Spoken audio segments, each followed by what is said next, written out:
20h. Bonjour Marine Tondelier, chef du parti Les Écologistes. Bonjour et merci de votre invitation. Vous êtes notre invité car dans les minutes qui viennent, vous allez publier une lettre ouverte à Emmanuel Macron pour l'interpeller directement. Que lui demandez-vous dans cette période de crise politique ?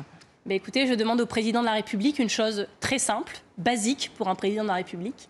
Le respect des Françaises et des Français et le respect des électeurs. Parce qu'il leur a posé une question très claire le 7 juillet dernier. Voulez-vous, oui ou non, une alternance politique? Voulez-vous un changement de cap? Et très majoritairement, les Français ont répondu oui. Et je n'ai pas compris ce qui s'est passé ensuite. Pour tout vous dire, et je pense que c'est pareil pour vos téléspectateurs, on voit où ça nous a conduit, une crise politique et démocratique majeure. Et donc j'ai compris qu'il parlerait ce soir au journal télévisé à 20h. Oui. Et je crains, puisque ce sont les rumeurs, qu'il l'annonce à l'emporte-pièce, à la va-vite, comme une forme de fuite en avant, un non pour coincer un peu tout le monde. Et ce serait une erreur terrible, une faute politique majeure. Et donc ce que je lui demande, c'est de nous rencontrer avant, de laisser un espace à la discussion, parce que les Français, oui, veulent une alternance politique. Vous n'avez pas échangé avec lui pour le moment, il ne vous a pas consulté. Non, et puis notre travail à nous, force politique républicaine de ce pays, c'est d'y travailler à cette alternance. Son devoir à lui, c'est d'y consentir. Mais pour bien comprendre, vous lui demandez quoi? De nommer un Premier ministre de gauche? Il se trouve que le nouveau Front populaire, oui, est arrivé en tête de l'élection législative. C'est un fait politique. Le deuxième fait politique, c'est qu'une grosse majorité des députés de l'Assemblée nationale a été élue par des personnes parfois qui votaient pour leur projet, mais surtout aussi par des personnes qui ne voulaient pas du Rassemblement national à Matignon. Et il doit aussi le prendre en compte. Il ne peut pas se tourner toujours vers l'extrême droite, alors que le fait politique majeur de l'été était le barrage républicain. Mais donc un Premier ministre de gauche pour travailler avec qui? Avec les macronistes? Je pense que les solutions doivent être trouvées au sein, oui, du périmètre républicain, à chacun de décider si oui ou non il s'y trouve.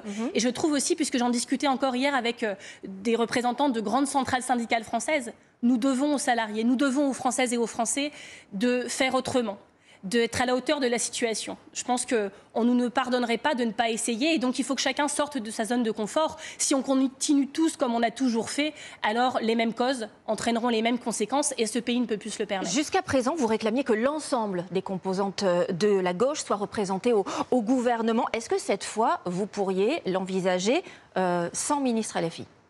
Mais la question, à ce stade, n'est pas qui, c'est pourquoi faire. C'est quel plan d'urgence pour la France. Et je pense que depuis le début, on prend les choses tous dans le mauvais sens. On veut à tout prix un non pour Matignon. Mais on a bien vu que là, nous avions un non. Il a même mis, M. Barnier, 3 semaines à composer son gouvernement. Et puis dès le lendemain, c'est à majorité débatté dans la presse de oui ou non, faut-il augmenter les impôts.